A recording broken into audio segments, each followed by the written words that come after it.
What did Jasmine Crockett step in now? That's the question of the hour. And radical Islam isn't so rad. Yeah, not so much. Tonight, braver than the rest. We're excited to be with you. How was your week, Jared? It was pretty good, man. It's been pretty good. Busy. I'm hitting this busy spell right now, and I'm actually gonna be, I guess I should tell everybody this. I'm gonna be traveling for like 2 weeks straight. Whew. Yeah, it's gonna be brutal. Yeah, and unfortunately for everybody, does that mean we're not having the show for those 2 weeks? Well, one of the 2 weeks, or So I think we can do it. I think we can do it next week. okay, but the week after. The week after, probably. And, Yep. and if he's not here, I'm made of thumbs, so we can't. I got to get you set up so you can run it. Yeah, Just like we make it go plug back and to the play. old school days of braver than the rest when we were doing it with a cell phone and microphones that were like bought off. I think we got them off of Temu. It took 6 months to get there. Oh, good grief! One of those. Wow. Yeah, we go back to the old days though. No poor lighting. Had a fan going in the background because Yeah. it was so hot in that. Oh, I remember that. Room. Yeah, it was terrible. You guys brought me in on the first one so I could talk about BlackRock. That was the first. Yeah, that's right, in the sunroom, and that's when you decided that the sunroom was wildly inappropriate and not good lighting and all the different. I tried things bringing and- just lighting, and then we wound up. It was one night. It was like, hey, we need a place. We couldn't do it at your house. We did it here, and then we've been here ever since. It's great, man. Yeah. I love it. It's Yeah. great. We've had a busy week too. It's been insane. I know everybody's like, start talking about the real people, but I do want to bring this up. Like I've been blessed with my mother's teeth. And so I'm going through the process of like, okay, it's time. I need to get these fixed. This is really personal to me. I'm sharing it with the world. There you go. How do you- Share it with the world. So it's not that hard. I mean, you make an appointment. Well, first of all, you have to make an appointment. And I go to the doctor so little, like we were talking about, I'm that guy that's like, I'm just going to go to the doctor. Well, you actually can't just go to the doctor anymore. No. You've got to be like, and if it's not an emergency like this, it's like, okay, we can get you in July. Yeah. Like, what? Jeez. So I was working today and I got a phone call from them and they're like, we can get you in tomorrow morning for a consult and blah, blah, somebody canceled. So tomorrow morning, I'm going to go in for that pregame scheduling and everything else. So someday, soon, I'm going to have a beautiful smile. I've never that's had a nice fantastic. smile. Yeah. When I was a kid, they gave us this antibiotic tetracycline. Yeah. They don't give it to kids anymore because it stains your teeth. Right. You look like you're 9 going to the store looking like you chewed tobacco. Like it's just really wow. bad. So anyway, I'm going to be, I don't know when exactly it's going to happen, but from what they say, you have to learn how to speak again. Like it's Really? Yeah, it's Oh, different. it's just different. Yeah.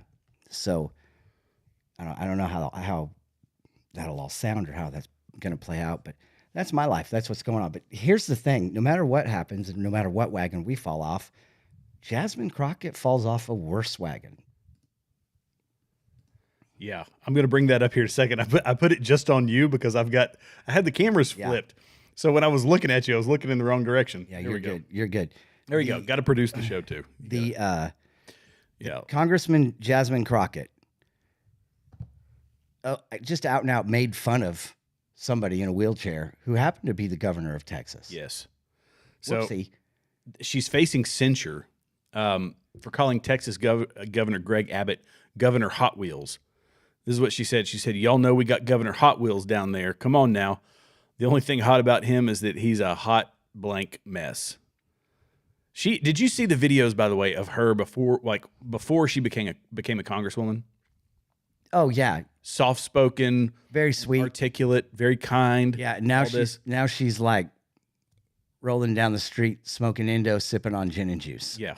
Yeah, no, she's- it's like she's changed her persona has changed, kind of like Kamala. Remember when Kamala used to do that? Yep. Like, Well, I said this in my, again, shameless plug. I do this from time to time. My Continue Freedom podcast. Go check it out if anybody's yes, go interested. check it out. It's great podcast. Great. It's actually where we're fun. Your information. Yeah. You're fun That's a good way too. to do It's like it's fun to listen to you, but like the knowledge bombs that you drop are just. It's astounding. So yeah, if you haven't checked it out, Continuing Freedom, great podcast. But I think maybe what's happened with her is that we are getting the authentic her now that she's got You know what I mean? Do you think that's the case, or do you think she has flip-flopped in order to meet the stereotype that she thinks is the Democrat voter? That was my thought. My thought was she was who she was back then. She was trying to be an authentic politician, and she realized that there's a lot of money to be made. There's a lot of clout to be had if you hobnob and play to basically the way they see the African American community, which is like the lowest common denominator. That's how they treat them. Yeah. And so she talks like this because she thinks that represents all of them. And Well, I guess, and you think about the whole attention seeking, bad press is good press. yeah, You know what I mean? And so, like the AOC, the squad, so to speak, these buffoons, they, masquerade as being enlightened or knowledgeable. They're dumber than a box of hair, each one of them. Yeah. How they got elected is beyond me, other than their constituents have been bought and paid for somehow. But Right. how AOC, I just don't get it. You listen to her speak, there isn't an ounce of substance that comes out of her mouth that makes any sense. And now it's like rumors of her and Bernie running on a ticket next time around. And it's like, good. If this is the best they've got. Now, I will say Bernie, who I cannot stand, yeah. at least knows the game better than any of these other ones. AOC is just a glorified. Yeah, I mean, It's a vote grab. she was part of a tryout. Yeah. She really was. She was part of a tryout. And we played the video of it. The talent agency Yeah. that said they interviewed people, and then AOC saying her brother recommended her to this talent agency. She went in for a tryout, and next thing you know, she's a congresswoman with millions of followers, making tons of money, and hobnobbing with the elites and wearing her rich need to pay their fair share dress at the Grammys or wherever it was. Something special. Hey, B. Davis, he already commented. He said she's a train wreck, but that's good. We were just talking about you, man. We were actually. I think, just man. talking I don't about know it. if you're. I don't know. Thank you for B. Davis. tuning in and being consistent. We've got a few listeners that are always on. I love that about you guys. Yeah. And we want and crave your comments like you can't imagine. And like and share again and like and share. Yep. But yeah, so you take this woman whose speech and demeanor went from classy, well-spoken to now, y'all got Governor Hot Wheels down. It's like, I can play the video. Real play quick. the video. Yeah. Cause it's, I don't know if she's. Because we in these hot ass Texas streets, honey. Y'all know we got Governor Hot Wheels down there. Come on now. And the only thing hot about him is that he is a hot ass mess, honey. So yes. I want to rip off her fake eyebrows, fake eyelashes. Like, no, the only hot mess here is you. Like, you don't do that. You don't do that. So here she is making fun of a man who is a cripple. He was, and so people know. I think he was 20 in his late 20s, and a tree fell on him. Well, here it is. At the age of 26, Abbott was left paralyzed after a large oak tree fell on him while he was out for a run, resulting in his wheelchair use. The comment was widely criticized and has sparked a censure effort in the House. Representative Randy Weber told Fox News that he would be introducing a censure resolution against Crockett soon. Quote, "The story of our great governor of Texas is one of unwavering resilience and perseverance. Meanwhile, the actions of Jasmine Crockett, stooping to vile levels of discrimination and despicable political attacks, are nothing short of reprehensible." And here's the irony. She's at a human rights campaign. Yeah. I mean, does that not Well, strike and these a- are I mean, the same people that will say, "Oh, you're being ableist, or you're being this, you're being that." But so long as you vote the right way, Yeah. that you support their ideology. Well, I mean, we perfectly. get back to this. Like, you got to vote the right way. I mean, apparently, especially if you're in New York, they're coming for you. According to, come on, Schumer. Oh yeah. Right? Oh yeah. I Like- don't have that video. Well, I'm sure we can if I find it throughout the course of the show. But Yeah. you got to vote the right way, or you're out. I mean, what? What are we talking about here? And yet this is the same party that says that Trump is a threat to democracy. He's a threat to the Constitution. He's a threat. And it's like, hold my beer. You want to see a threat? We're going to come after you if you're going to vote the way we don't want you to vote. I mean, you've got to be kidding me. What kind of institution is this, and it's no wonder that they are losing people hand over fist. They can't keep their voter base because of stupid stuff like this on PBS of all places. Oh yeah, which they, by the way, need to defund. Totally There's talks defund about it, and we are mobilizing in New York. We have people going to the Republican districts and going after these Republicans who are voting for this and forcing them to either change their vote or face the consequences. Wait, pause. I mean, that statement in and of itself. They need to get rid of him. Yeah. I mean, this is so telling of the party for anybody who happens to watch this and is maybe middle of the road or maybe leans to the left. We go hard against the Democrats in particular because this is kind of their MO. Their MO is violence. Their MO is burning down Tesla dealerships and setting Teslas on fire, destroying personal property, or burning entire cities down, like we saw back during the Summer of Love. And the right, what do? We don't drink Bud Light. Right. We boycott Bud Light. We didn't Right. set fire to Bud Light. Exactly. We just boycotted. And when they made the false comparison with Kid Rock, they said, oh, the Republicans are mad about people boycotting Tesla, is how they word it. And they show Kid Rock shooting cans of beer. Well, Kid Rock is purchased that beer. Yes. He purchased the cheap, watered down beer, Right. shot it with a gun on his own property with his own weapon, Right. Destroying nothing but his own property. Right. Whereas other people are destroying things that belong to others and that oftentimes go to the taxpayers to foot the bill for the destruction. Yeah. And what the true deepest sense of irony is that, the base for the Tesla is, green, left. Yeah.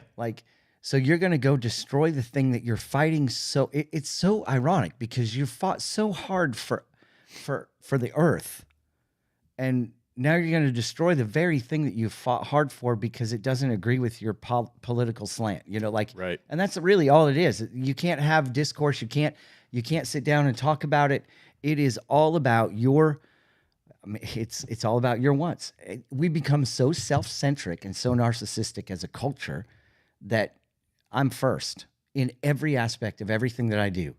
And and all those people are, by the way, when they're finding them, the FBI is going after them. So if you got this wild hair that you want to go set fire to a Tesla dealership, you're going to go to jail. Yeah, I think they're finding like 90% of them right now. You're going to jail. The Summer of Love is over. Mm-hmm. I mean, and they're going to send a really clear message to people that want to get out and do this kind of nonsense again, and just say, hey, you're going to go to jail. If you're going to destroy something, you're in trouble. Yeah. This is over. And it needs to be. It needs to be over. So, yeah, Well, yeah, a lot of them, I was going to say, a lot of them are, there was a video that came out, and I think it's from Planet of Memes, which I love meme accounts. I really do. They are, memes are, I think it was part of the, what do you want to call it? The government spending freeze and all the conversations going on around that. There was some lady that her expertise was memes, political memes. She was a far leftist. like her expertise. Yeah. Went to school for that. But it is an interesting way of communicating, and Sure. It's enjoyable. It's entertaining. But these are folks that are protesting DOGE. And check this out. What's been cut? I would rather not speak to any specific things. Let me think. Oops, hang on. We were protesting the DOGE cuts. What's been cut? I would rather not speak to any specific things. Let me think. What's been cut? Way too much. The entire work of the CFPB has been stopped. Big fan of Bill Clinton? I think we're getting off topic here. What's he got to do with this? Well, he laid off 400,000 federal workers when he was in office. Are you trying to suggest that the cuts that they're making to the federal workforce has a precedent in history? Exactly. Okay. This man is a genius. A genius. Trump ran on this. He won on this. Isn't this what democracy looks like? He didn't run on this. Trump actually didn't run on it. He didn't tell people what his plans were. Did he mention DOGE? He mentioned DOGE. I will create a government efficiency commission, and Elon, because he's not very busy, has agreed to head that task force. They're cutting stuff, but it's not waste. It's stuff that we need. Do you need Sesame Street in Iraq? We might. I don't. What? I'm sorry? All of this is a lie. Do you support sending money to Sesame Street in Iraq? And you just can't even answer. I guess so. What about the sex changes in Guatemala that we were sending $2 million to? I don't know what you're talking about. Why are they different than sex changes anywhere? Well, it's not federally funded. Here. You got me. I can't comment on that. I don't even know I'm paying for that. That's why Elon's doing what he's doing. Well, He's helping you. no, I don't know. We just They got nothing. They got nothing. I mean, They it's, don't even know why they're out there. Right. They're going out and standing in the cold, the freezing cold, holding signs that George Soros bought, and they don't know why they're doing it. they're people are so incredibly driven for purposes, Yeah. causes, and it's like, I think of the poor people in Gaza, right? That we've had this whole thing in the States where at this point colleges are losing funding, like that whole thing, because people are protesting for Palestine, not realizing what they're protesting for, which isn't Palestine. They're protesting for, the way that it was. This group of people who is governed by this group of people has a right to exist. I don't think that anybody's arguing about that. Yes, the people of Gaza have a right to exist. They have a right to their home. They have a right. It's not the people of Gaza. It's the people that the people of Gaza have allowed to be in charge of Gaza that are the problem. Right. So ergo, now we're starting to see, because they can't. I mean, we've weakened. Israel has weakened Hamas to a point where the people are now feeling the ability to rise up and realizing they greatly outnumber them. And so this is what we are beginning to see in the streets of Gaza. Go ahead and play this. Okay, let's see here.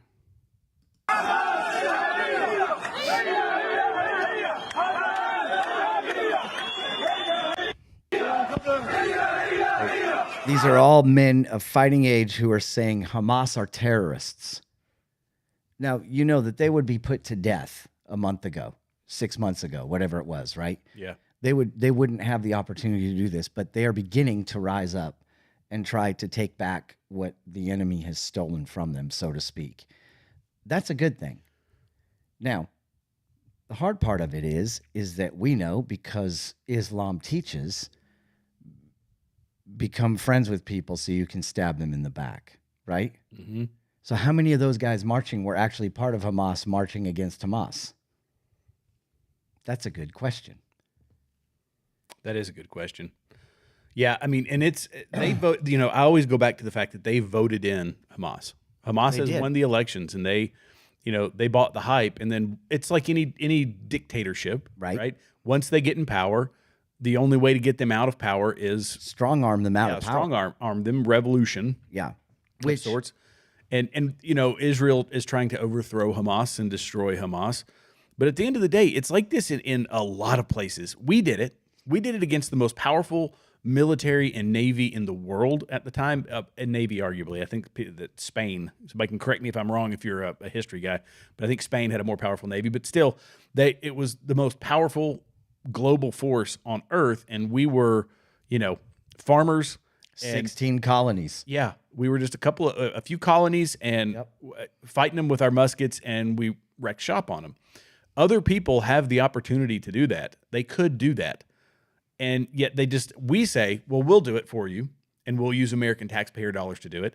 And then it becomes a money-making machine for the military-industrial complex, and then it gets corrupted. Yep. And we fail. We fail every single time, with regime change. And I think some of that is also because we don't actually go in, as much as you want to say we're going to promote freedom.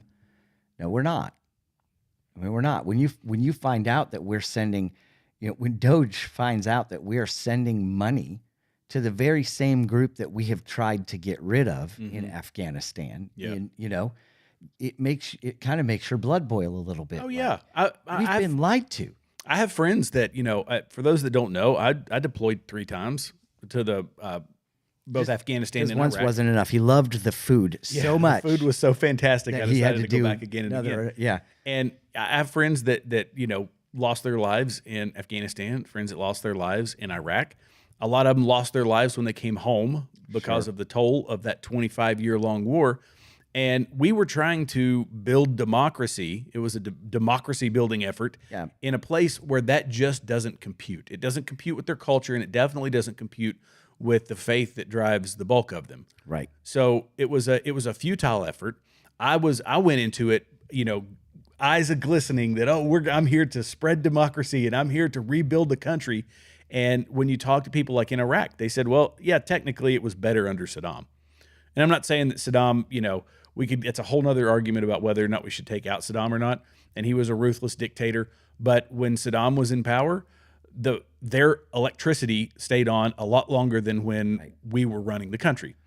And on top of that, we're fighting ghosts, right? We're fighting an international terrorist organization with money coming from oil-rich nations, fueling their weapons and all that stuff. It was an absolute debacle, but there were people that Halliburton made a ton of money, and Raytheon and Boeing and Lockheed and General Dynamics, and all those people made an absolute fortune off of the blood of American citizens. We suck at that. We were good at fighting wars. We can go fight a war.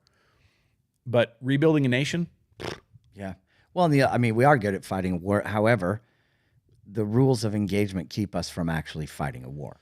Yes. And that's the hard part about it, right? What Israel is doing, and this is a whole nother world of topic, a whole nother arena, and people will disagree, can agree or disagree. It doesn't matter. But the fact of the matter is, I have never seen, and nor has history ever seen, a nation that goes to war with another nation, so to speak, and gives them 48 hours to evacuate the building because they're going to blow it up. Right.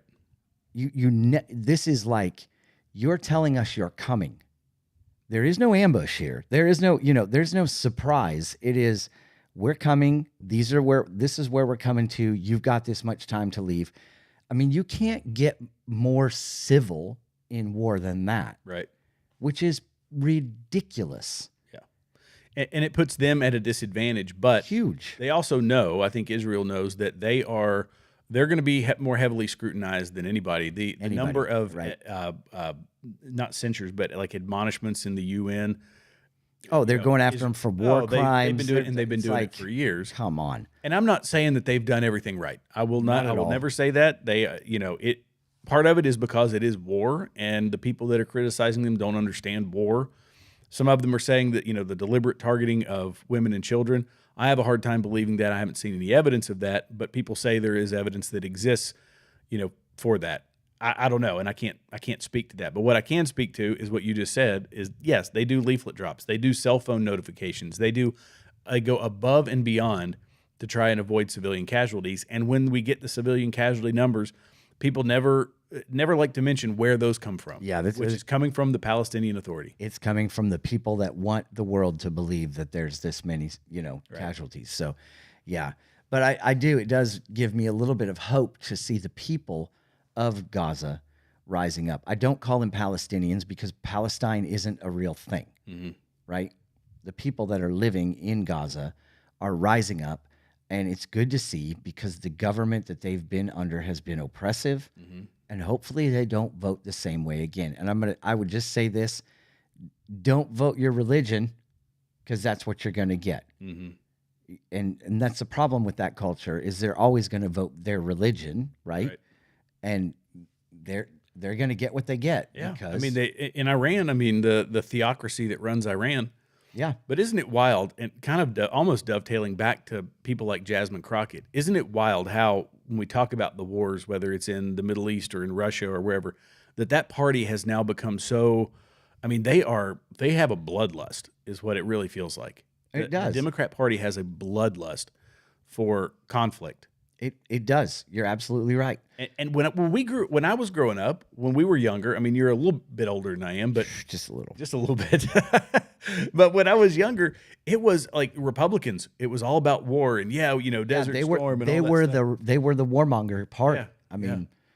And now that has totally changed. And you know what I think it is I think that the left is more.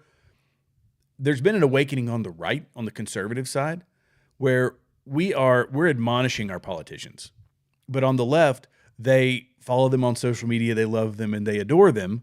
And so the right pushed back, and we have kind of done what Milton Friedman used to say. He said, no, I beg your pardon. It's not that you need to put new people in Congress. It's that you need to make it politically profitable for the wrong people to do the right thing.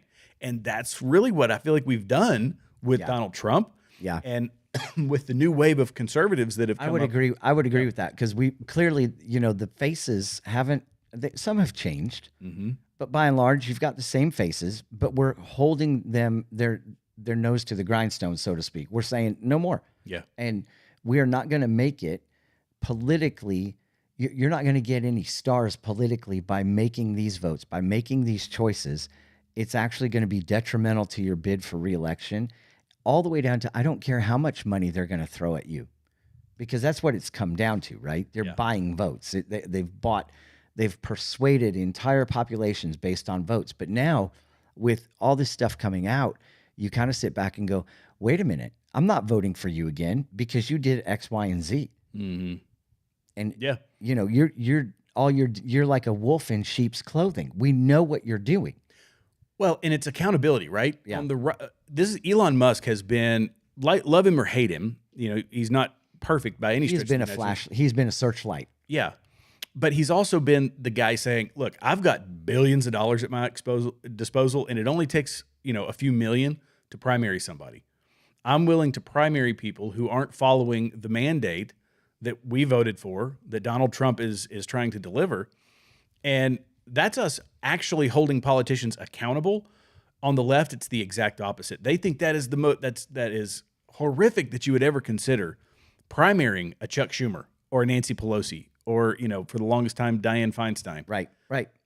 These are dyed in the wool. These are people that it's political experience. They have the experience. They need to get, right? A couple of them need to get beat bad. Yeah. And that will stop this whole train. Yeah. And right now, the Democratic Party is so incredibly weak with no identity. They're like a fish. They went from, I just a few years ago, they were so solid, and it was like, oh Lord, here we go. They're never going to not be in power again. Mm-hmm. To, I think the nation couldn't wait to vote them out this time around. Yeah. They made such a mess of things. Yeah. And so, despite, and you can say this because one candidate got really bad publicity and still won the election. Right? Yeah. Oh, yeah. So he used it to his advantage. The American people wanted them out because it was so bad that even the bad PR he still won. Yeah. So, yeah. And of course, there's this. Here's bad PR. I mean, come on. Little Hitler. Look at her. AOC. Elon Musk posted this. Yeah. There's another one of AOC doing it. It's like, oh, girls, Hitler. I mean, if you want to vote for a Nazi, go ahead and vote for Jasmine Crockett. Jasmine Crockett, the Nazi. Right. I wonder how long we'll last on YouTube tonight. I don't know. AOC's a Nazi. Oh gosh. It is so incredibly ridiculous. And here's the other thing. People buy it. Yeah, they do. Hook, line, and sinker. Did you see him make that Nazi? It's like, are you kidding me? Yeah. They've all done it. I've done it when I'm talking. You've done it. It's a half wave, half point, half whatever. You're not thinking. You're speaking with your hands, and you accidentally become Hitler. Right. This is the most absurd culture. Yeah. That, you can't make this stupidity up. And it's looking so hard to be offended. I mean, you've got to dig deep. Bottom of the barrel. You've got to dig deep to be offended by this. Oh, you are scraping the bottom of the barrel, just trying to be offended in any possible way. And they think that has an impact on the voter. Yeah. And that's why I say Jasmine Crockett coming out and whooping and hollering and all that. Go for it. Yeah. Go for it. Because it does have an impact on the voter. We're sick of it. Yeah. We're tired of it. That's why I said in the thumbnail, it helps conservatives. This same nonsense, they think it still works. It's a losing formula that they think still works. And, here's the other half of it. If she would come out and say, yeah, I said Governor Hot Wheels, deal with it. Right. Mad props. Right. And you know what? Level of respect. That's not what they do, though. They're going to say, oh, that's not what I meant. I didn't, no, that's exactly what you meant. I'm not an idiot. That's something I might say. You're not supposed to say that, right? But because we've got to this place in the world, in our world, where the politically correct is so incredibly important. Now, granted, we are starting to step back from that a little bit, right? We're starting to see, like, let's just be real. Just be real. Just be real. That's what people want, right? They just want to be real. And if you're that way, yeah, you know what? I call him Governor Hot Wheels. He's in a wheelchair. Yeah. Like, so what? I mean, just that's what it takes. One person to go, so what? Well, that's offensive. I don't care if you're offended by that. Yeah. Boom. I don't care if you're offended by that. Yeah. You've won. I mean, that's a valid point. If at least you stick by your guns and say, yeah. Well, and I think technically she does, because she doesn't, but she's saying it, I don't know. It's different in their delivery. What do you think? She's going to walk it back? No, I don't. But I think she's going to milk it down. I think she's going to try to water it down instead of just saying he's in a wheelchair. She won't say, yeah, I was referring to he's crippled in a wheelchair. Yeah. She's not going to say that. Yeah. I would. I mean, she should, because that's what she was doing, but she's not going to say it because that's mean. Yeah. What she needs to say is, I don't care. I don't care. Yeah. Does that offend you? Tough. Because the last time sticks and stones may break my bones, but words will never hurt me unless you're an American citizen. Unless you're on the left. Unless you're on the left, right? Words are violence. Words are so bad. I feel oppressed. Speech is violence. I don't care what you feel. Yeah. It's like, this is truth. It's truth. Somebody that speaks a lot of truth. Jesse, you ever listen to Jesse Lee Peterson? I have heard. Yes. Okay. This is him. We were talking about I cannot Islam. I just can't stand the way he looks. I wish that he would do something like take the hair off of his face and put it on the top of his head. Yeah, go ahead. He's great. I don't think he's hilarious. He is hilarious. I'm gonna play this, and then I'm gonna put it on you for a second, because I've got to fix your camera. It's driving me nuts. Is it driving you nuts? I've got it too bright. Yeah. Go ahead. Why do you live in a white country rather than your own country? You live in London. Not a white country. Why do you live in a white country? I'm sorry? It's not a white country, because I want to tell people about Islam. And if I stay in a Muslim country, they're already Muslims. So there's no point of me telling them about Islam, right? So I have to be in a place where people are not Muslim, right? So if I'm in the UK, there is a lot of people who are from different religions, different faiths, where I can have a dialogue, because this is what I do, right? Interfaith religious discourse and all of that. So I engage with different people. Could a Christian move to a Muslim country and freely and openly convert the people from Islam to to Christian? Well, ideally, under Islamic law, no, you're not allowed to, because Christianity is false, while Islam is the truth. You don't allow these harmful ideologies to infiltrate into our people. When tolerance becomes a one-way street, it leads to cultural suicide. When I am able to fly to Saudi Arabia with my Bible in hand, with my cross around my neck, to go to Mecca and go to a church, then guess what? We're good to go. That's another good one, Alan West. Mm-hmm. But I think I might have picked the wrong clip. It was one of those where he was like, beta, he does that. Yeah. He has a real thing against beta males. And I thought that was the video I was playing. I must have picked the wrong one. Oh, well. Well, you can pull up the other, you can find the other one, I'm sure. But here's a very valid point that he makes, and you heard it tonight. I'm coming to try to convert people to Islam, but you're not allowed to come to where I'm from and convert people to Christianity. Because Islam is right and Christianity is a false religion, or whatever it is they say. Yeah. This is the one. It was him. I think this is one of the ones with Destiny. Destiny has gone downhill. If you've seen Destiny lately, look at him here. This was an older video. Boy, that guy, poor kid, he's gone downhill. And you were a conservative prior to becoming a liberal? Very much. And what made you become a liberal? I got a little older, a little smarter. Oh, you grew out of it, yeah. And you were tired of being a man? I was tired of being an idiot, but...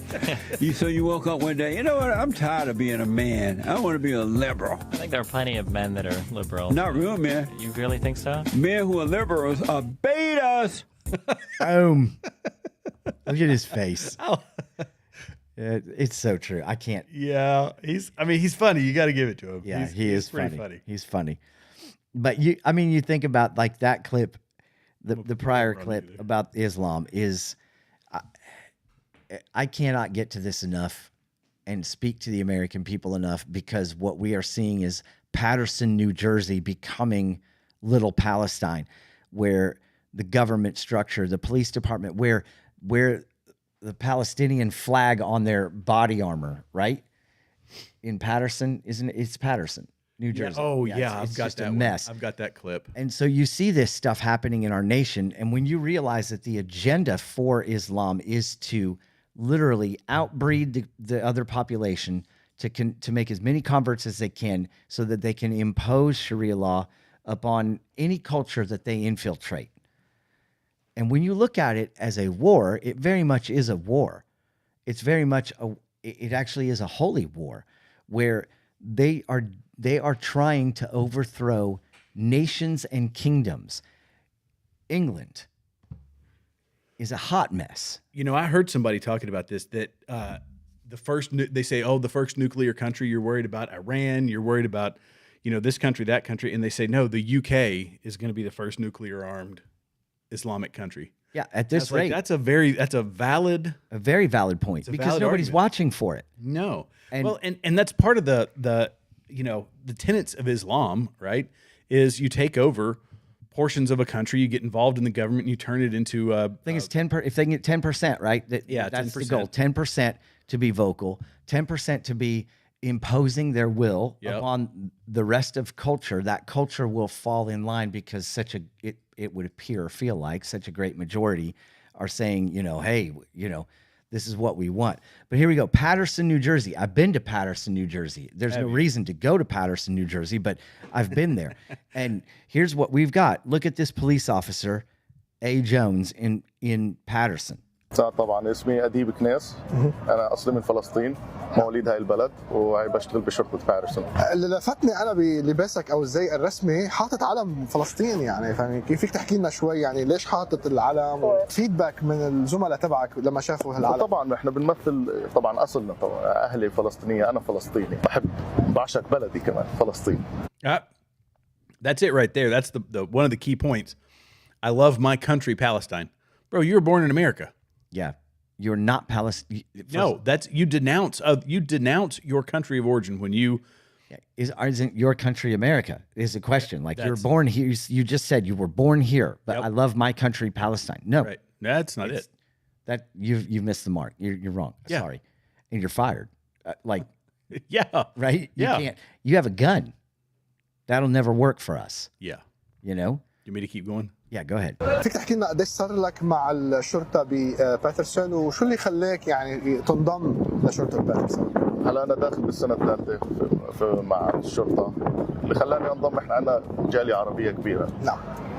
بدنا نشارك طبعا مع We want to participate in the government and in things that we get a name. يصير لنا صوت بالولايات. So we have a voice in the United States. والحمد لله هان باريسون يعني بيحترموا العرب، بيحترموا الميدل ايسترن كلهم، يعني بيلبوا لنا كثير طلبات، بيساعدونا كثير في اي حاجات زي هاي في باريسون بيلبوا لنا اياها. They make it possible. كشرطة باترسون وكعرب تقريبا قديش في يعني عناصر من الشرطة بالعرب موجودين، ومن اي جنسيات او باك جراوندز؟ في بحدود 15 شرطة عربية. 15 Arab police officers. يعني فلسطينية، أردنية. Palestinians, Jordanian. أحيانا بصير في ناس ما بيعرفوا يحكوا إنجليزي، so بيطلبوا على الشرطة So بيحكي people عربي. don't know how to speak English. There's another problem with illegal immigration. Yeah. You're supposed to assimilate. Right. And learn English. That drives me nuts when you come up to somebody and it's like, they can't speak English or they speak it horribly. It's like, how long have you lived here? 10 years. Yeah. So now that shows me that you're not worried about assimilating. You know how to change that. They won't, but you know how to change that. Stop letting there be multiple language signs and just make it English. Mm-hmm. English is our language. Trump just recently declared English the did. official language of the United States. He did. Which is hard to believe that it just wasn't, or was it and overturned by somebody? I'll have to look. But I mean, obviously we're a Christian nation until Obama made that declaration that we're not a Christian nation. Right. Right. But yeah, it's one of those where you're like, if every sign you see is in English and you're Spanish or Arabic, okay, tough. Like, you're going to have to learn how to read that because you're here now. Yeah. I don't go to France and demand that they post everything in English because I don't speak French, right? Right. I mean, although that culture probably would, because everybody's trying so hard to cater to everybody. They wouldn't for Americans because they hate America. Yeah, that's true. They would do it they would, post Farsi or whatever other language, whatever it happened to be. Yeah, they'd be happy to accommodate people and that's what I don't understand as well. The misrepresentation of Islam in general, the Queers for Palestine movement and that sort of thing. It shows so much ignorance. Oh, it's crazy about that particular culture. Yeah. About that particular religion, really. Mm-hmm. And it is, I was thinking about this the other night, and I had something profound in my mind, and I've been trying to recall what it was. Because you know how you're laying in bed at night, and you have something, and you're like, oh, that's a profound thought. I'm going to write that down. Yeah, like mixing Fruity Pebbles with Cocoa Pebbles at the same time and have chocolate-covered fruit. Oh, is that what it's like? Yeah. You are a cereal junkie, man. You lay in bed thinking. You've got a problem, brother. Really crazy things. Go ahead, though. Yeah. No, but it was, and I can't remember which video I was watching because I lay there and I watch reels. I shouldn't, but I do. Yeah. And so I was thinking about the religion itself at its origins, and that the religion being, Islam, and how people try to make these false equivalencies or comparisons of Christianity and Islam. And I was thinking about that religion being the antithesis of Christianity, and where, the exceptions, and I think we've talked about it before, that the exceptions in Islam are the people who really say, I don't believe in any of the violent stuff or any of that sort of thing. But when you go to other countries and it's like, 76% of them or 75% of them agree that Sharia law should be in place. They believe in all these, corporal and capital punishments for, anything and everything, right? That the authoritarianism that comes with it, and how Christianity doesn't.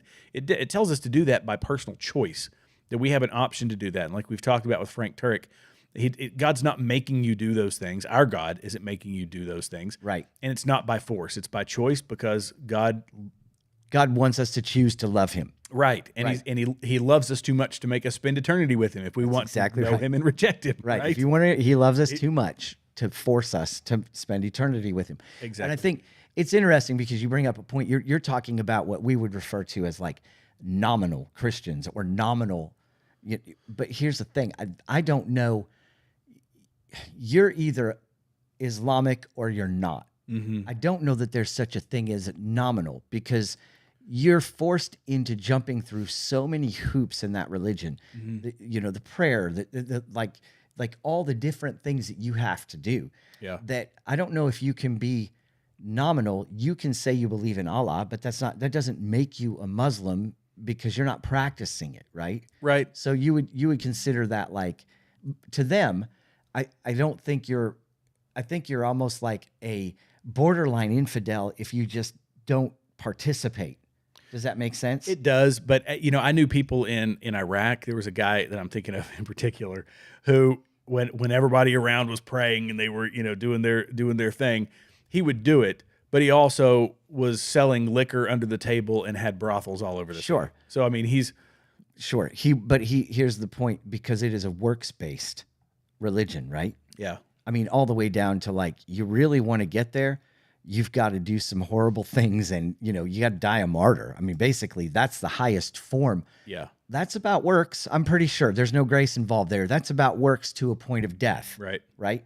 So he might be selling liquor under the table. He might be doing all these wrong things, but he's doing the work. And that's the point of that religion, is the work. When you mentioned being martyred, that was something else that was part of my thought process. Is there's no, there are people that have contorted Christianity in the past to justify violence. Salem witch trials is a great example of that. Great right? example, yeah. And so we've contorted Christianity. The Crusades, that's another one where it's like, look, they killed all these people. It's like, okay. Now you could make an argument. I would make an argument for the Crusades that it was actually a response to, yes, Islam, but anyways, yeah. So it's the antithesis of Christianity is that, there should be no war. We admonish the people who use the Bible for violence. Yes. Whereas in Islam, you laud the people who conduct violence in the name of the religion. Right. It is literally the complete polar opposite. But that's how that works. And this is why I think if you're listening and don't know our position on it, right? I believe that Islam is the greatest satanic movement that's ever been. And it's all the way down to, the highest form of flattery or whatever is imitation, right? Or So what does the enemy do? He puts the Dome of the Rock where the temple should be, right? Because he wants to be like God as much as he possibly can be like God. So what does he do? He creates this false religion with a false God who is God all the way. And then he's got the whole world believing that there's, that Allah and Yahweh are the same God, and we believe in the Old Testament and we believe in Jesus. This is like deception 101. Yeah.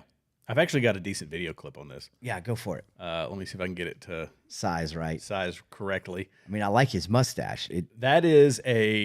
That's a pretty glorious mustache. It is. You all will see it here in just a minute if I can ever get this thing to size properly. Tom Selleck has got I don't know nothing what in the world is going on with this thing. Well, I'm going from a big screen to a small screen. Yeah. What in the world? It's fine. Let's see if I can make it play. As long as they can read it. Let's see if I can make it play. Okay. Of course it's muted. Boy, I'm really messing this one up, aren't I? Good gracious. I had a great video to play, and for whatever Here we go. reason- No? No?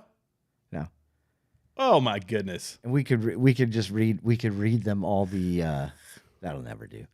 We got to hear his voice, because if he's got a voice to match that mustache, I got to hear it. Well, the guy talking wasn't. I'm going to see if I can find it, because it was totally worth it. Yeah. But I think you're seeing like Patterson, New Jersey. The goal is to My question, Doc. Okay, there you go. The goal is to infiltrate and take over. Okay, here we go. Now here we go. All right. Would, if the early Muslims were embarrassed by these stories, why did they follow Muhammad in the first place? When you look at Muhammad, he did not achieve a ton of popularity based on his powerful revelations. He had a small group of 200 followers in his first 10 years. But when he started getting massive numbers of followers is when the message changed to join me, fight for me. And if you survive the battle, we take everyone's stuff. You take people's daughters and stuff as your sex slaves. If you die, you spend eternity deflowering virgins in paradise, and this resonated with the people of his time. As an example of what I'm talking about, for the 12 years that Muhammad is in Mecca preaching, he's boasting about how awesome the Jews are. These guys are authorities in matters of religion, and he's constantly saying, when these guys see me, they'll affirm that I'm a prophet because they know me, they know I'm in their books. And the Jews are ready to laugh out of the city for claiming to be a prophet. And now he's saying, oh, they're all liars and so on. What's going on here? By that time, you can't cross the guy. You get your head chopped off. And that's sort of the situation. It's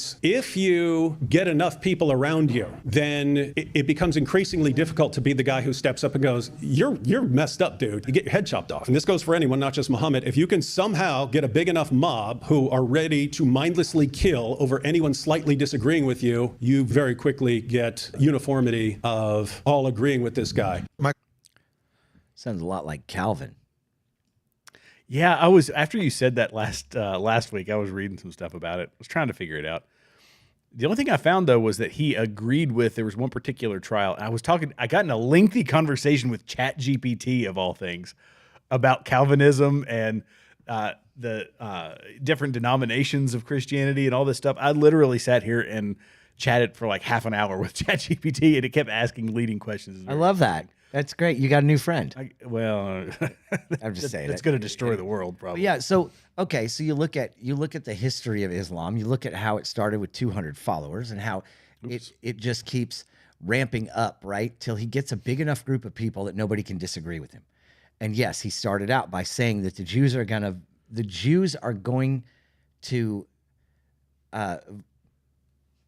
what's the word I'm looking for? They're going to say this is true. Validate. Validate. That's it. Yeah.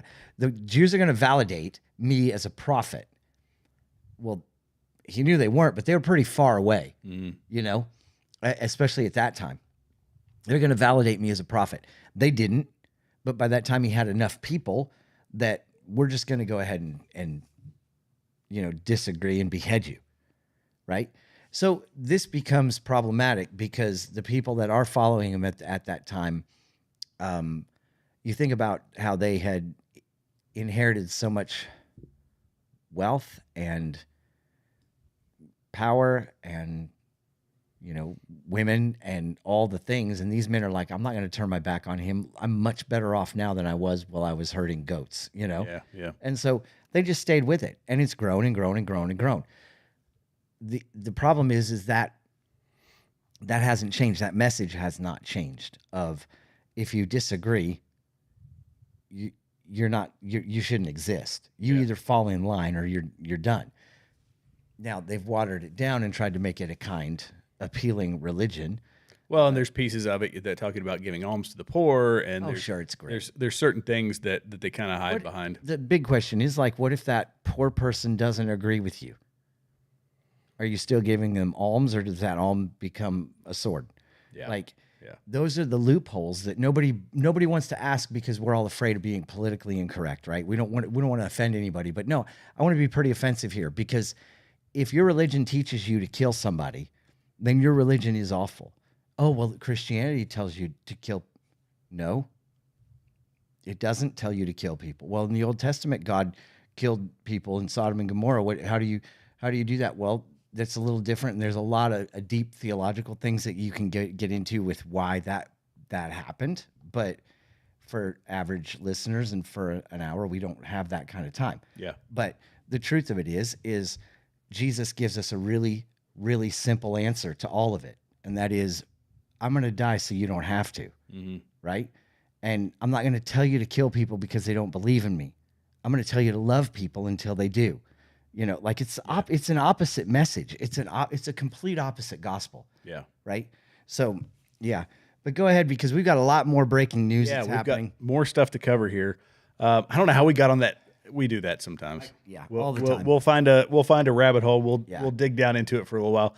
This is a big deal, because this is something that we've been. I mean, obviously, one of the great evils of our country has been Planned Parenthood and what they've been doing, or scripted murder, as we can call it. Yeah, child sacrifice. I like to call it that. Yeah, that's definitely child unaliving. Right. Yeah, child unaliving. I really dislike using that term, unalive. That's terrible. But thank you. Here we go. Freezing all funding. Yep. So the Trump administration is reportedly moving to freeze federal family planning grants to Planned Parenthood and other organizations as a review is undertaken into whether they are complying with President Donald Trump's executive order barring federal funding for diversity, equity, and inclusion efforts. So it's not an overall defunding of abortion, but it's saying, well, are you using this money for DEI? So people familiar with the matter told the Wall Street Journal that the freeze could be made public as soon as this week. The groups that would be subject to the freeze were set to receive around $120 million this year from the federal government. Alexis McGill Johnson, president and CEO of Planned Parenthood Federation of America, told the outlet, quote, the Trump-Vance-Musk administration. I love when they throw in Musk. So ridiculous. It's like, you guys don't even know what you're talking about. So the administration wants to shut down Planned Parenthood health centers, as they love to call them, by any means necessary. Yes, I hope they do. And they'll end people's access to birth control, cancer screenings, which they do not do, STI testing and treatment, and more to do it. This is the falsehood behind Planned Parenthood, that there's some sort of a health center. Yeah, take the word health out of it. Listen to Kristen Hawkins. Yeah, she worked at a Planned Parenthood. She lays it out perfectly. Go look her up on YouTube. Not now, after the show. After the show, you can look her up. There's nothing about Planned Parenthood that has anything to do, first of all, with parenthood. Right. That's ironic. So they could just call it planned. Mm-hmm. But a lot of it's unplanned, which is why they're there in the first place. So that's also ironic. They need to call it whoopsie. And, I mean, it is absurd that we are funding this as healthcare. We are funding consequences. Mm-hmm. Or the abolishment of consequences, right? It's almost like you sit back and go, why would I pay for that? Are you going to pay for my hamstring surgery? Are you going to pay for, well, that's totally different. I don't think it is. If you're going to call it a health issue, then you should pay for that. Yeah. Because this is not health. This has nothing to do with health. You can be perfectly healthy and deliver a baby. Mm-hmm. So how's your health in crisis? It has nothing to do with health. It doesn't. I think we played, I don't know if we played it last week. No, I think I played it on Continue Freedom. Yeah. But the Charlie Kirk debate with that girl at the University of Tennessee. We talked about it last week, but you played it. Yeah. And she was, ranting and raving, I'm going to have to quit college. I'm going to have to do this. I'm going to have to do that. The whole conversation was, I put myself in this situation, and the way Charlie Kirk says it is, you need to learn to control your orgasms, is what he said. And he's right. And he's right. And he said, this is your responsibility. You don't have to engage in coitus with another person. Right. You choose to, but you want the consequence-free lifestyle. Right. And that's all Planned Parenthood does. It facilitates this consequence-free, culture that we've created. Right. And yeah, and it's not healthcare, because this is what a lot of the Christian organizations are fighting for. If right of conscience, first off, for doctors. So in circumstances where they would potentially force a doctor to abort a child, and in certain states they say that mental health issues and other things are reasons, health reasons. Which, I went out, I got pregnant, and now it's going to be an inconvenience, and I'm stressing out about that. That's a health reason that justifies an abortion in their mind. And so they're fighting for the right of conscience, but it's also for a doctor to do no harm. Right. That's the Hippocratic Oath. Right. So, do no harm. And all this does, 100% of abortions end in harm to a patient. Right. To a person. Usually two patients, right? Right. I mean, moms have a lot of complications with this. Oh, yeah. But it definitely harms one patient. I mean, I love that Charlie Kirk where he says, how many of you, what do you say, how many of you in this audience are product of rape? Or Right. something like that. And it's like, he's like, you can't tell the difference. Yeah. A kid is a kid. Right. And so I love that about him, where he just calls it out, right? Just like that. There's an interesting guy. You ought to look him up. Ryan Baumberger. Okay. He's a pro-life advocate. He calls himself a factivist. Factivist. Yeah. I like that. He's an African-American gentleman, or, maybe multiple races. I don't know, but he was the product of his mother was raped and had him. And I don't think I could say that word. I think we're supposed to say grape on YouTube. Otherwise we get kicked off. I'm surprised we're still on YouTube. Yeah. But he was a product of that. His mom made the decision to have him. He was adopted. He was raised in a family where they had a lot of adopted kids. And I believe others that were the product of that circumstance. Of grape. And he is an absolute bombshell. He's living an amazing life. And all because his mother chose to do the brave thing. His mother ponied up and did the brave thing, did the right thing. And not take the life of a baby. Right. One wrong doesn't undo another. That's right.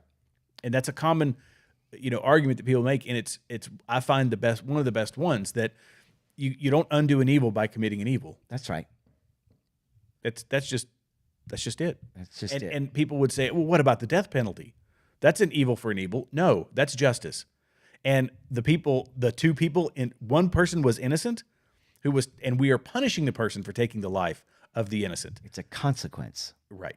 It's a consequence. It's no different than any other consequence. We just had a horrible thing happen here with people playing chicken when they're driving. You're in town? No, it was in the county, I guess. There was an accident.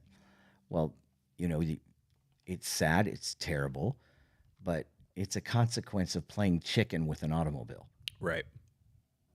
I that shouldn't have happened. And you grieve for the people because the consequences are dire and they're terrible. I mean, they're terrible. But what do you do? I mean, you play stupid games, you win stupid prizes. That's right. I mean, yeah, in a sense, that's kind of what it hate to be blunt about it, but it's really true. And it's the same way with people that engage in relations before marriage and all of that. It's I mean, yeah, I get it. It's hard not to. Mm-hmm. It's hard not to because you're just so in love or whatever. But they say that there's the surefire ways to avoid poverty: graduate high school. Yeah. Don't get pregnant before you're married. Yeah. And what's the third one? I don't know because I'm still broke. So I clearly there's a third one. Yeah, I know. Yeah. I know. Yeah, we clearly didn't learn that. We clearly it didn't necessarily help us, but I'm just saying. Might have skipped my generation. I wouldn't call us in poverty. No, right? No. We're not in poverty by any stretch. No, but I mean, so you think? I mean, those two: finish high school, don't get pregnant until you're married. Right. I mean, those are pretty simple things. And I think it was don't get arrested or don't get put in jail. That was it. Yes. Yeah. And the other half is men get off scot-free with a lot of this stuff. Mm-hmm. Right? They shouldn't. If you're in a relationship with a dude and he gets you pregnant and you're not married or whatever it is, like if you're married to a guy and you divorce, he's paying, I would say, you might not agree with this one. I would say that those courts for that, like child support courts and things like that, have become wildly predatory. I actually do agree with that. They're wildly very much so. I'm talking by and large, there's so many women who try to do it by themselves. Oh, right. And there's no reason to. Right. Because he's just at fault as you are. Okay, what about this is a hypothetical that you might know about. I love hypotheticals. I don't know. Go for it. It's not necessarily a hypothetical. It's something that has Real probably life. happened to a lot of people. If that person, we'll make the hypothetical scenario a woman who has a one-night stand and the guy turns out to be a deadbeat or whatever. That would be an exception, and I would say that is where the having a church group, which you should get into at that point, or a community around you, a family around you, that's some core that you can fall back on. A support group of some sort. Yeah, but that would be a reason for someone to separate from the relationship, right? Oh, okay, yeah. First of all, the one night stand, you don't know the person. Yeah. Right? You end up getting impregnated on a one night stand. I don't think that you should literally ruin your life by being with a person that, first of all, I opened up a deep topic. No, I'm probably not even qualified to talk about, but this is fine. I mean, yes, there's consequences for sin. Yeah. Right? Yeah. Call it what it is. If you're having sex outside of marriage, it's sin. Yeah. Okay. There's going to be a consequence for that. There's going to be a consequence. It's not a matter of, I don't care who you are. There's going to be a consequence. One of them is a soul tie. So you're going to have a soul tie. When a man and a woman consummate, part of the DNA of the man remains with the woman for the rest of her life. Does it really? I didn't know that. So that's why it's like there's a tie there that you can't get rid of. There's a tie that happens in your spirit that you cannot get rid of. And so that's a consequence. You're going to be more devastated when you break up with your girlfriend if you guys have had relations. You're going to be more devastated if you and your boyfriend split up when you've had relations than if you don't. And I actually talked to my son about this a couple weeks ago. We were talking about something, and he was talking about his girlfriend. He's got a girlfriend. He's 11. And I'm trying my best to be like, dude, just be a dude. Yeah. In fact, don't have a girlfriend until you're 25. There you go. Just be a dude. But I said, buddy, it's really important for you to respect that woman and to treat her like a daughter, like God's daughter, because she is. God created her, and you need to treat her with respect. And and it was like it was kind of a moment of like, you know what, my former girlfriends, I don't, but we can still talk, and it's not messy or gross because the soul tie doesn't exist there. If that makes sense. We didn't do anything outside of before the bounds of marriage, right? Like we didn't go too far. Mm-hmm. So you're able to actually you're able to be friends with them on Facebook or whatever else, to still care about them, to not be hurt when you see them with another guy, to not be, it's like you sit back and go, good for you. Mm-hmm. It's so good to see that you're doing good. And they feel the same. Yeah. Because we didn't wreck it. Yeah. Because we were both proactive and intentional about putting up a guard over that relationship to make sure that it wasn't broken before, So anyway, it's very important. Once you break that, once you have that, there's a consequence. Sometimes it's an infant. Yeah. Sometimes it's a soul tie. Whatever it is, there's going to be a consequence and a day of reckoning for that consequence.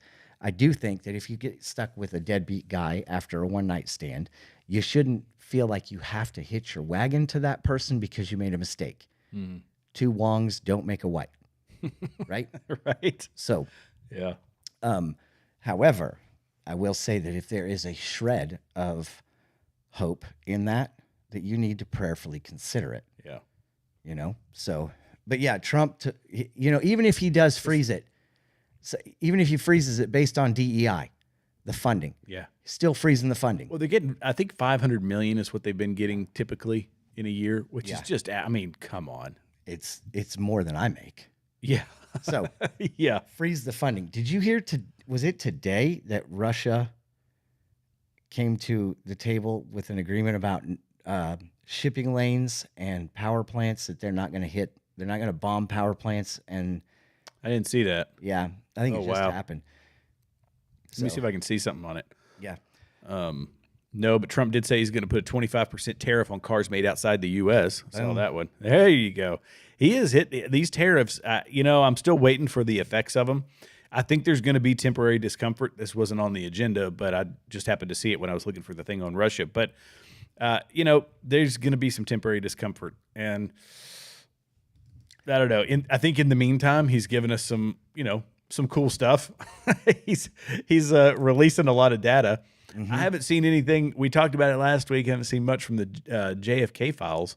No, there's 60,000 pages of a nothing burger. Yeah, that's kind of what it seems like, unfortunately. But the FBI documents on Russia hoax. Yeah, this is going to be. How is Adam Schiff going to remain standing after this?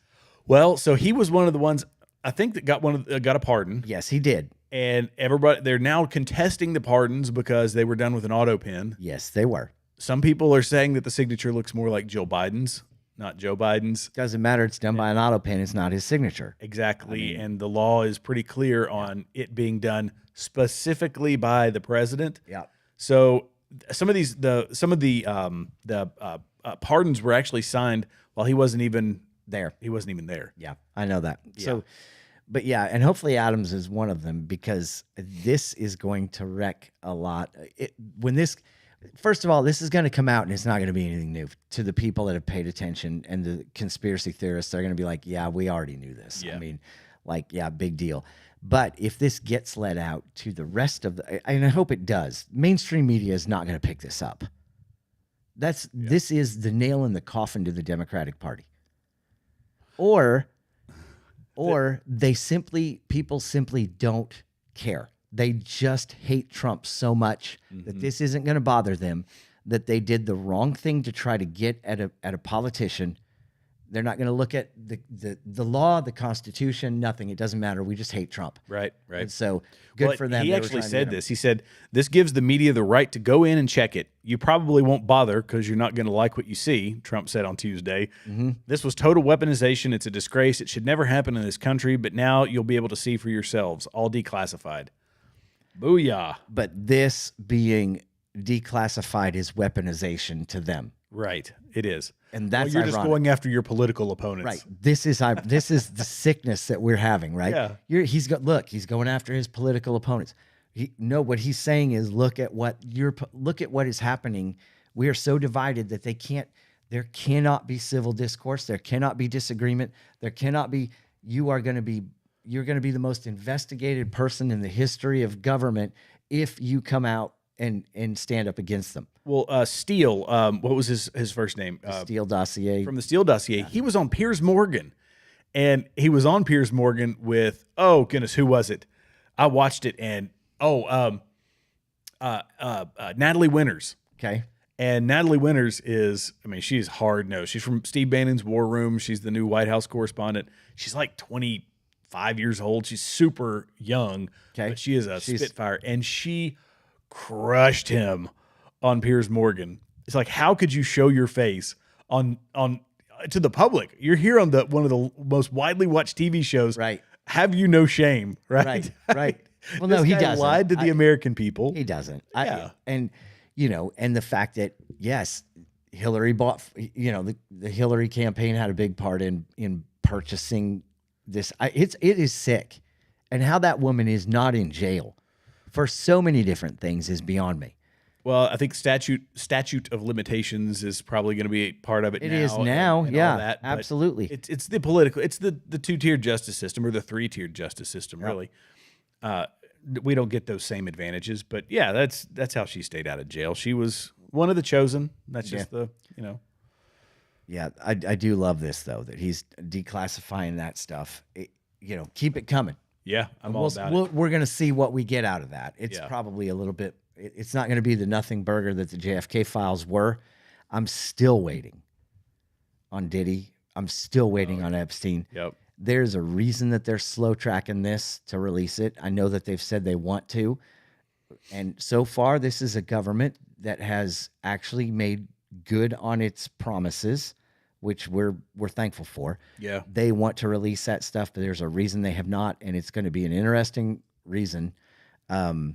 This is probably almost as good as the 200 or 300-year-old receiving a Social Security check.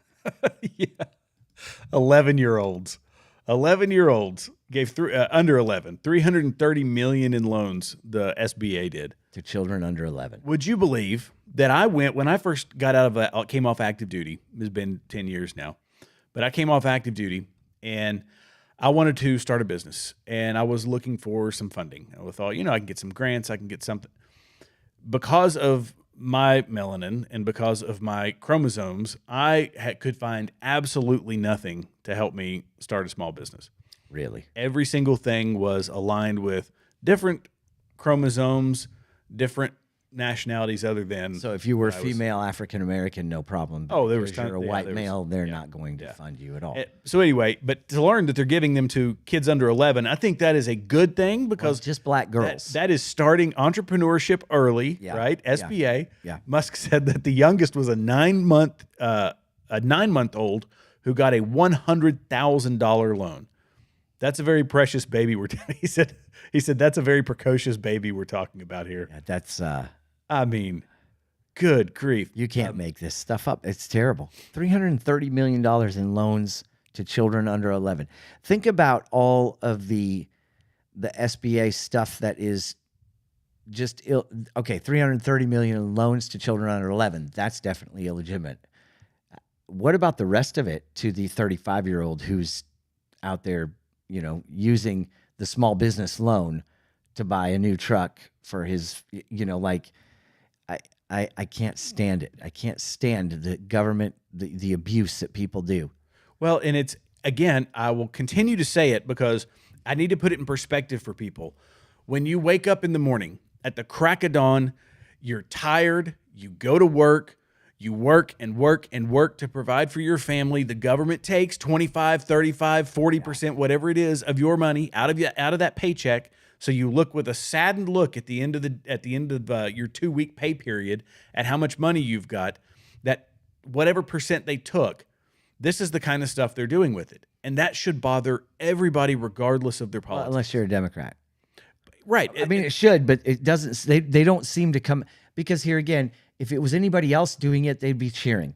They are stealing your labor and they are stealing your time away from your family. Yeah, but they hate him so much that they can't celebrate this win. Right. They have to come out against it. They have to hate against it. They have to hate him. I mean, the Lord knows, was it today or yesterday they came, he did the whole voter thing where it's like, you're going to have to, you're going to have to show that you're a citizen. Good. Yeah. About time somebody, in office put their foot down and said, we're done with this. Well, this is how they're fixing it in this instance. This is from DOGE. It says, as of Friday at SBA Gov Now, requires data of birth collection for all direct loan applications, pauses the direct loan process for those under 18 and above 120. Love it. Love it. Yeah. Yeah, to people under 20. I'm sorry, if you're under 18, you don't need to be getting that money. And it's not you getting it. It's getting cashed by some adult who's using your Social Security number. Absolutely. To file fraudulent loans, steal your time in order to give it to someone else in the form of cash. That's right. Yeah. That's right. And I'm opposed to all that. I'm a little opposed to it. Yeah. Maybe not as much as you. Right. But yeah, I'm opposed. I get fiery about it, man. Yeah. We work hard. Well, and how in the world can the Democrats sit back and say nothing good about any of this stuff? I really hope and pray that they are done. Yeah.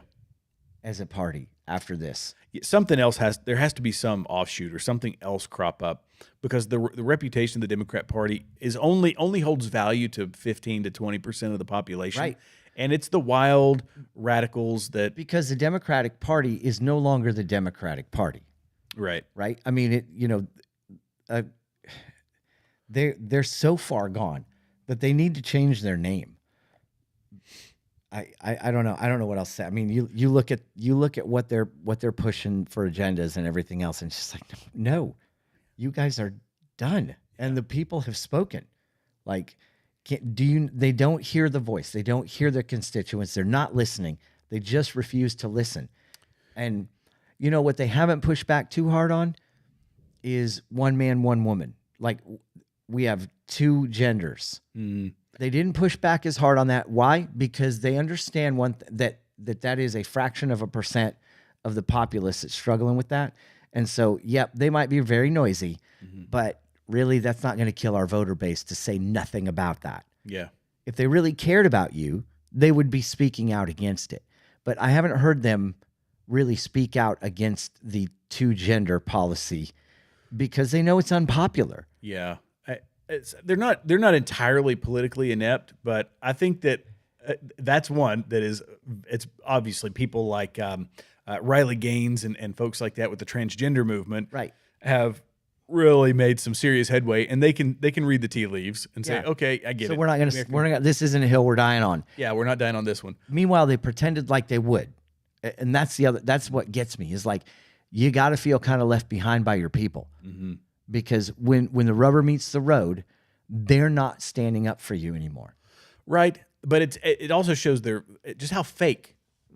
You have to be fake. You have to be fake to be in Washington. I will turn on a dime with my beliefs. Right. With what, because that's their religion.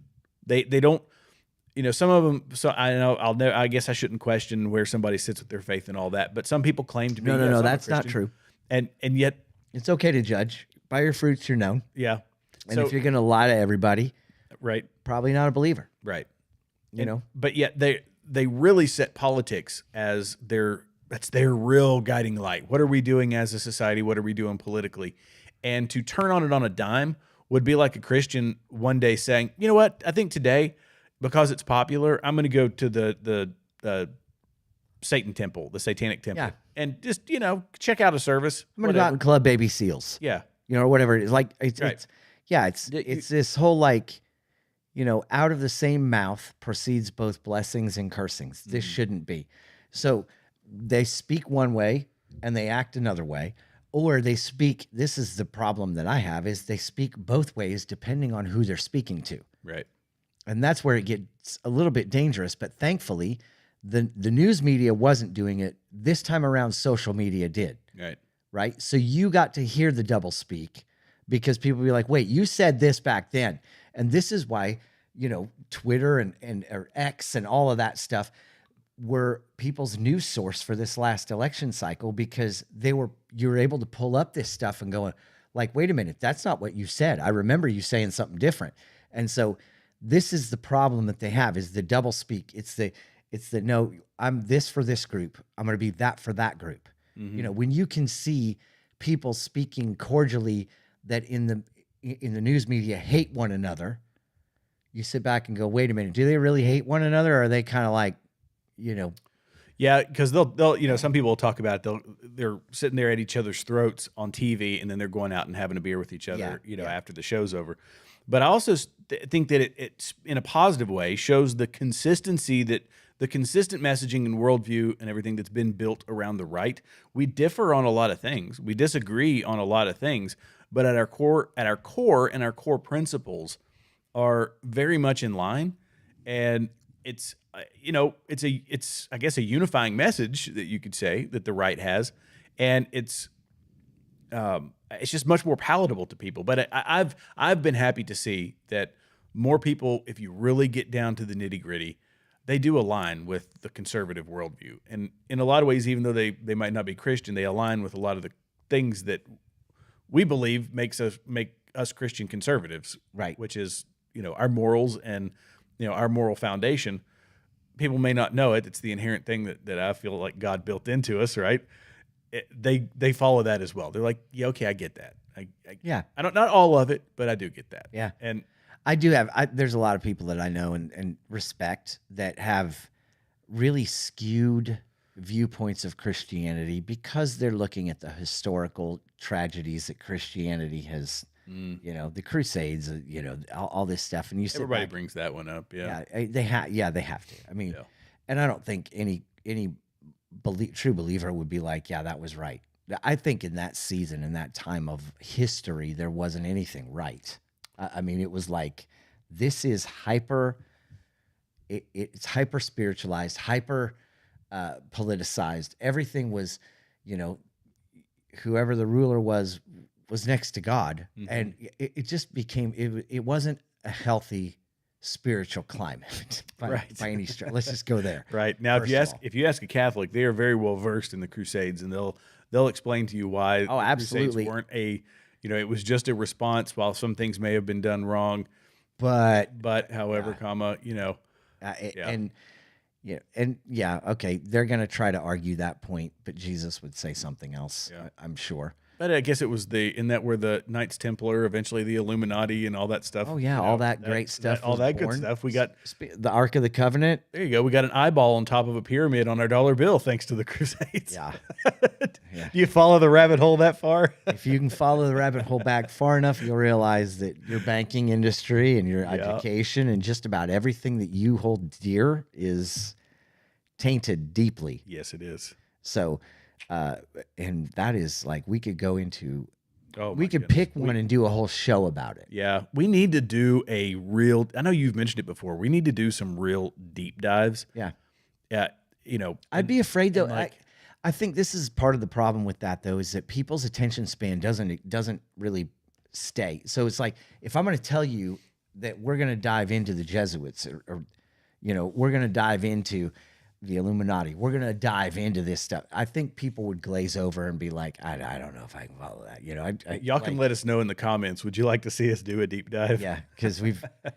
Because that's where a lot of this was born from, was some deep dives, right? Yeah. Where you're diving into some things. What about the fallen angels laying with the daughters of men? And what about the fall of man? What about it's like, okay. I'm thinking more and more, by the way, this whole pyramid thing. Yeah, dude. You mentioned it. I'm telling you right now, fallen angel technology.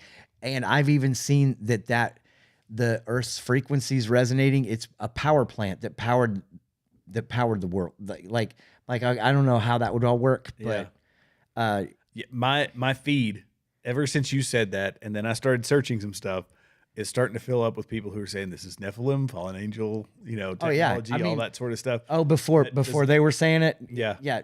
Well, I mean, you have to step back and realize that if the Bible is true, which it is, and it says this happened, it happened. Yeah. Okay. So if this happened, there's going to be evidence of this happening, because they didn't come here and just, it's not like magic. They brought knowledge and wisdom with them that they imparted to people. Okay.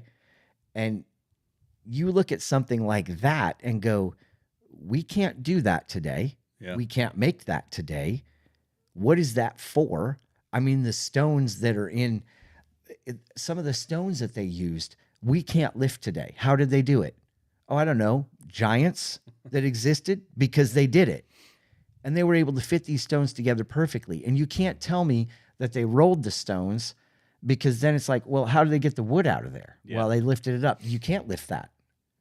We can't lift that. Yeah. Well, I think we can't we? Are there stones that they couldn't lift? I think that we couldn't lift. I think there are stones that we can lift, but it was just the speed and when you put it in the perspective. No, there are stones that they lifted that we can't lift. Okay. So you start to do your research on it, and you realize that they were fitting these stones together, the Mayans, and where it's like, we can't move that today. How did they do that? How in the world did they do that? And they have, there's all kinds of, they used water, or there's certain frequencies that they could make things move by lifting them off of sound. I've heard that one from a lot of folks too. Sit back and go, okay. Yeah.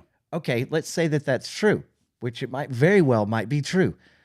Where did that knowledge go? Yeah. And how did they get it when we still can't get it, right? Yeah. So, and I think it speaks to it doesn't play well with the historians and the people who take a strictly, evolutionary stance. Oh, they can't imagine a pre-flood world where technology was the beauty of it is, I mean, the beauty of it is this Giza narrative shoots evolution out of the water. It shoots everything out of the water. Everything the historians have been telling us are like, oh, they could do this in this particular period of time by this technology. And it's like, no, you can't.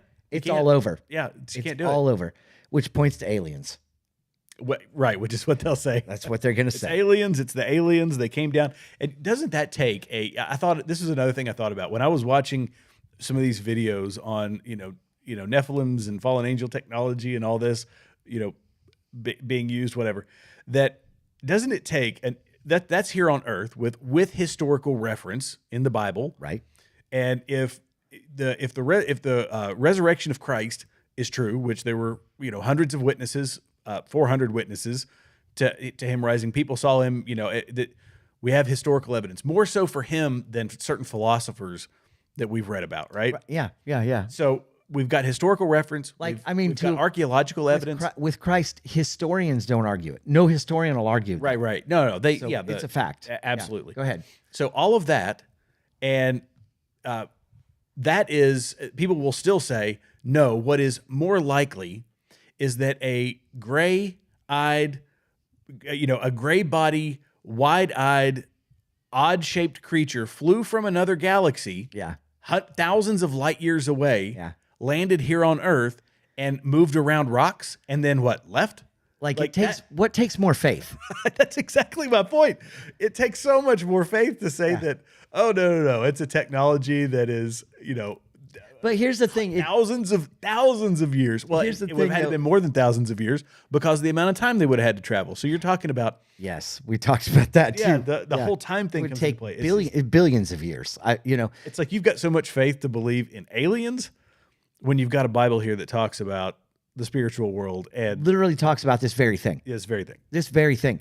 And so you sit back and go, okay, if the problem people have with it is that if this whole pyramid thing makes it impossible for man to do, right, which it does, right, then that validates the existence of something else. Now we know what that is. Mm-hmm.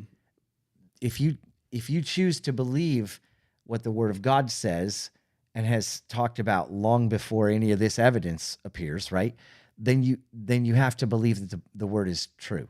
Mm-hmm. If you believe the Word is true, then you got to believe in Christ, right? It's like this whole thing of, and there are people out there that are just vehemently against that because Christianity is bad and because this and that and the other, because white men have dominated society and whatever their little bent is against Christianity, right? It's going to make them believe something that takes so much more faith to believe, i.e., evolution, right? I think it takes more faith to believe in the Big Bang too. That something came from nothing. Oh, that was part of my conversation with ChatGPT, by the way. But here's the beauty of the Big Bang theory, right? You as a believer can go, you know what? I buy that because God spoke and it existed. So in a sense, something came from nothing. That's the way Louis Giglio talks about it. He lit the fuse. Yeah. Okay. Do I think there was a Big Bang? Yeah, I can imagine there was a pretty big bang. When this all happened. When this all got put into existence. Absolutely. Yeah. So, but it takes more faith to believe the other way. I do though. I love the more research that you're doing into this. It's not just under the pyramid. It just keeps going. Yeah, it's the whole Giza Plateau. And so you sit back and go, "Are you kidding me?" Yeah. The tallest building in the world, right? In Abu. Is the Burj Khalifa? Yeah, the one? I couldn't say. I think that's what it was. was. Good for you. I was thinking Wiz Khalifa, but yeah. So the tallest building in the world that we've made doesn't even get to the depth. Think about that. We can go up. They went down and built things down deeper than we can go up. Yeah. Yeah. Wow. Well, that's something that people talk about as well. The pyramids. It was the tallest thing. What was the next tallest thing built by mankind after the pyramids? I don't have the Eiffel Tower. You're kidding me. I'm not kidding you. We didn't build anything higher than the pyramids until the Eiffel Tower. Wow.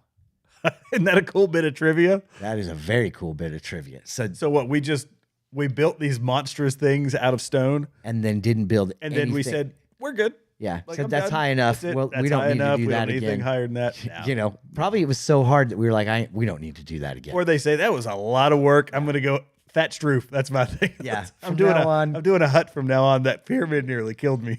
Yeah. Instead of going up, honey, let's do like back is killing me. Let's do like an earth home, a hobbit house, because that was a lot more work than I think it was worth. You do think of even the story of the Tower of Babel, right? That God confuses the languages. This is how we get to where we are with different regions and different nations, different languages, different all this stuff, because man came together and said, let us build a tower, right? To to basically, and there's speculation about that. Like they were trying to build a tower that could be higher than the flood because they came after the flood. This came after the flood. So they're going to try to build a tower to escape the flood or whatever. Right. But God confuses the language. So obviously they started something pretty massive, but nothing like this. I mean, like you just sit back and go, yeah. I mean, they're saying that it predates the flood. Mm-hmm. I mean, I don't know. I just think you're right. It takes much more faith to believe in alien life forms and visitors from another world and everything else than it does to believe what the Word of God says. And that is, there were angels that fell and they actually had offspring with the daughters of men, regular women. Oh, that can't happen because there's no gender. No, you know what? Why don't you stick your "my God's in a box" attitude back and, realize you actually don't know everything. Right. And so, so their offspring became the giants and the men of renown. So when you hear about David and Goliath, and by the way, fantastic series, House of David. If you haven't started watching it on Amazon Prime, it's fantastic. They do a lot of embellishments, but it's a great series. The giants existed. They existed. There's evidence that the giants existed. There's evidence in the Smithsonian that they're hiding now, but you go back to 1910, before they started taking all this and collecting it all, they were still finding bodies with bones, giants, 9-footers, 10-footers. Really? I didn't know that. So you can look it up. There's newspaper articles. So they had print newspapers in America, throughout the world, where they're finding bodies of giants. And, you've heard about the giant of Kandahar. Yeah, I've heard about that one before. Yeah. So there's giants that existed. And apparently, according to the Marines, they're giants that still exist today because they killed one in Afghanistan. I don't know. Really? I don't know if that's the story. The giants of Kandahar.